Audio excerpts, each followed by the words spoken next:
Welcome back, everyone. This is part 2 of the King's Castle, King James along with Blair Chopin. And hello, we did have a little viewers. segue thanks to Mr. Chopin there. We're going to talk about Santa some more? No. We did have a segue in the middle of the last segment thanks to Mr. Chopin. If you want to go back and see it, by all means.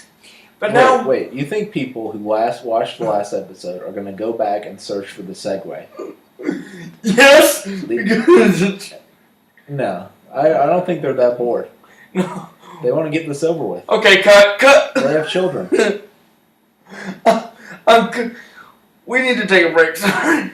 No, it's good. Anyway, we're going to get back to what I was initially trying to talk about before. Because, as I said, we had the Backlash pay-per-view this past Sunday on the WWE Network. Presented by Snickers. No, presented by KFC. Thanks, KFC. And, wait. What? So, there hasn't been much fallout from Donald Trump eating his fried chicken with a fork and a knife. Well... At KFC, you know? Mr. Chopin, remember, we're not supposed to be talking... I'm not talking about that kind of... That was a funny story. If anything, he's gained steam. Well, at the same time... Since the fork and knife At the same time, the reason why there hasn't been much negative fallout is because... It seems like... I don't really think a lot of people think that matters. They should, though. Why? How can a person who eats KFC fried chicken with a fork and knife relate to the common person? Well, it depends on how you like your chicken.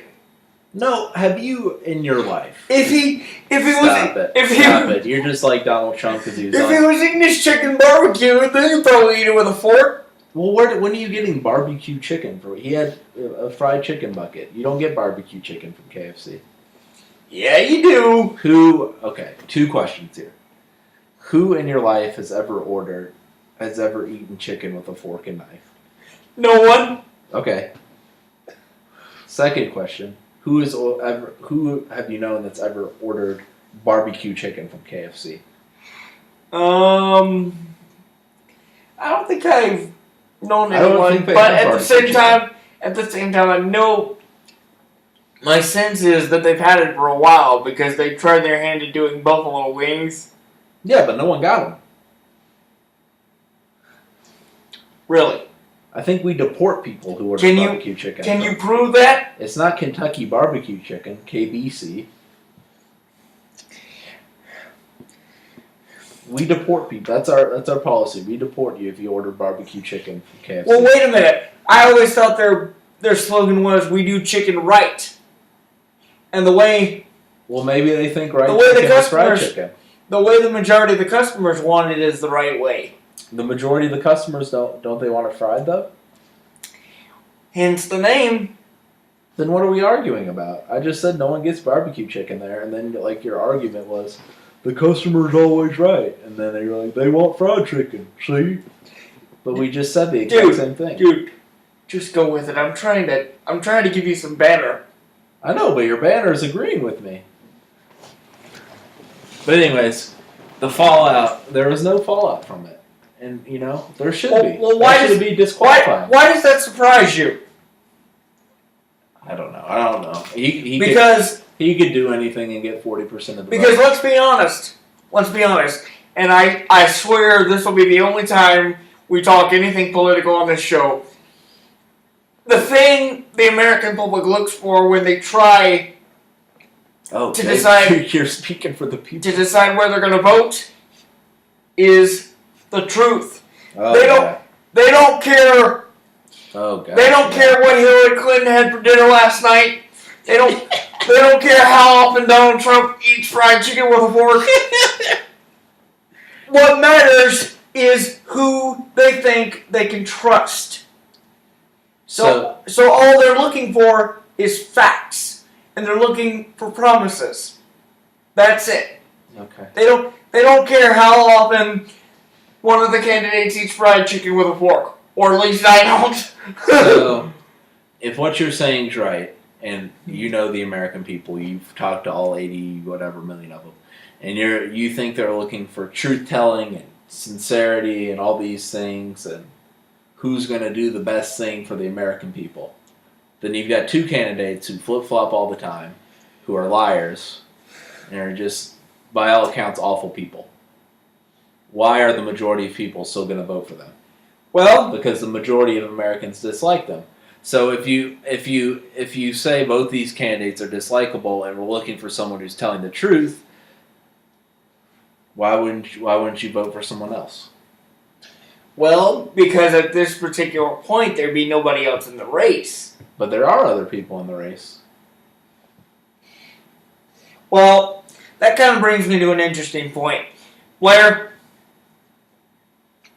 I gotta ask you this question hypothetically. Now Hypothetically. No, the term is hypothetically. I know. But anyway, we know that the minimum age to run for president is 35. 35, right? And you, sir, I'm 20. Well, almost 25. will turn 25 in October. That is true. Now, hypothetically speaking, October 22nd. If any of our viewers want to send me birthday presents. if the minimum age was actually 25, would you put your name in the hat this late in the race? Absolutely not. No? No. You don't think you could run the country? I don't know. I don't. Not at this point. No. Got a lot to learn. That's why the age is 35.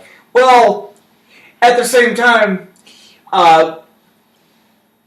everybody has to pay attention to things like the law. So, and that's something you and I have both been interested in for a long time. Right, but there's so much that goes into running a campaign. You got to realize these people raise billions of dollars. They get into politics because they go to the best schools or whatever. They made billions of business. You know, they get connected with Washington. There's a lot that goes into it. You can't just be like, hey, I'm Bo Bob the Clown and I'm running for president. Vote for me and I'll set you free. It's such a game now. Well, you know, hypothetically speaking, You're big on hypothetical.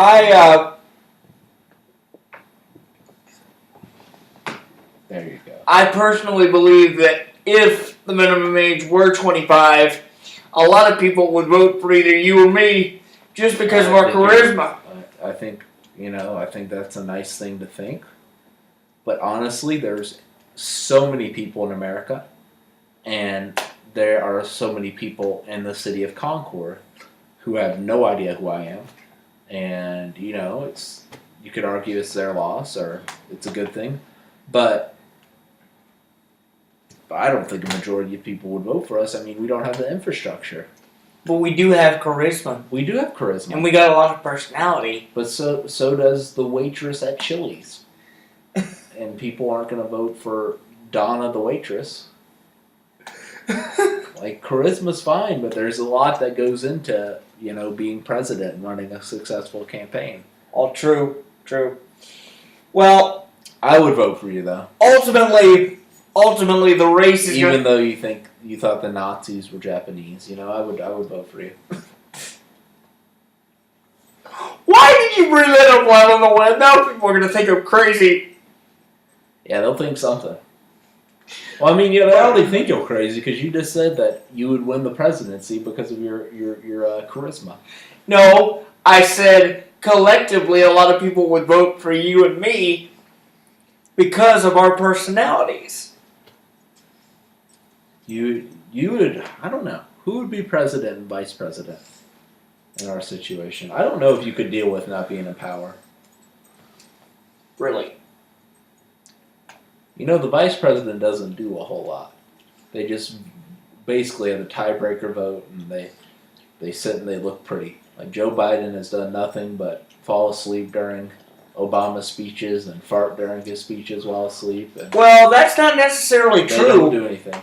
That's not necessarily true because since his son tragically passed away from cancer last year, I like Joe Biden.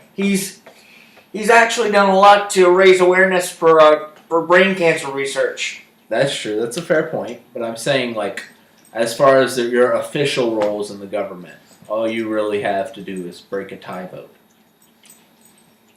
So could you deal with that? You know, just me getting all the spotlight and the glory and kissing babies and, you know, having affairs in the Oval Office and saying what is while you're Mr. Chopin, don't go there, please. Oh, we'd have many Monica Lewinsky's. Oh! I would make sure they were all named Monica for the irony. But we are so good. Could you deal with not being, in power? Depends on who I had to give up the power to. Or would you? But if it were you, yes. Would you aspire to be only America's second president with a physical disability? You'd be in hallowed ground. Who was the first? FDR. Wait. He had polio. He contracted polio during his presidency, and that's what killed him. I don't think polio killed him, right? Hitler killed him.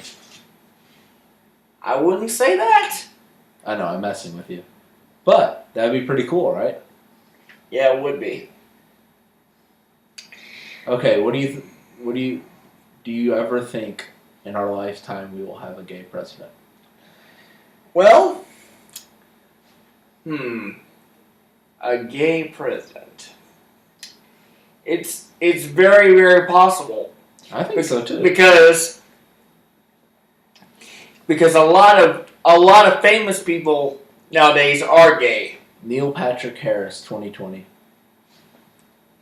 Yep, and also that guy from Modern Family, Jesse Tyler Ferguson. Could be president. Ellen DeGeneres. Oprah. Oprah's not gay. Yeah, I'm messing with you. But Ellen DeGeneres or Portia de Rossi, for that matter. Ellen is rich enough to run for office. That'd be interesting. Yes, she is. And she's definitely, she's got the charisma, like Donna from Chili's. And by the way, for those of you who didn't see it, she co-hosted her show this past Tuesday with the current First Lady, Michelle Obama. So if you want to go back and check that out on YouTube, by all means. It was something else. What do you think FLOTUS is going to do when they're out of office? I think FLOTUS is going to host a talk show. FLOTUS? First Lady, Michelle Obama.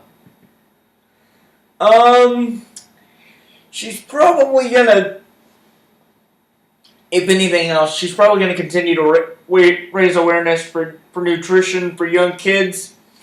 Or she's probably going to try to continue that Let's Move initiative outside of the White House.